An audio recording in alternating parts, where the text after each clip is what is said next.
Hey guys, welcome back to my blog video. તો જો તમારે કોઈનો સપોર્ટ ના હોય, તમે કોન્ટેન્ટ ક્રિએશન ચાલુ કરી શકો છો.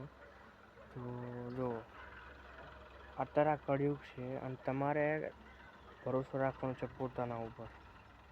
મોટિવેશન જોઈતું હોય તો ચેટ જીપીટી અને ગૂગલ જેમિનીને તમે કહો કે મારે મોટિવેશન જોઈએ છે. મેં તો આવું ચોખ્ખું કીધું છે ગૂગલ જેમિનીને. હા, કેમ કે મોટિવેશન એક એ જ છે જે તમને આપી શકે છે. હા, અને કોઈ સગાવાલા તમારી સહાય કરશે નહીં. કલયુગ છે સાહેબ. અને હું અત્યારે જો એ આવી જગ્યા હું રહું છું. જો આ ખેતરમાં આ મારું કારખાનું છે. જુઓ 500 રૂપિયામાં કામે જઉં છું અહીંયા. સારું, મળી નેક્સ્ટ બ્લોગમાં. ત્યાં સુધી બાય બાય.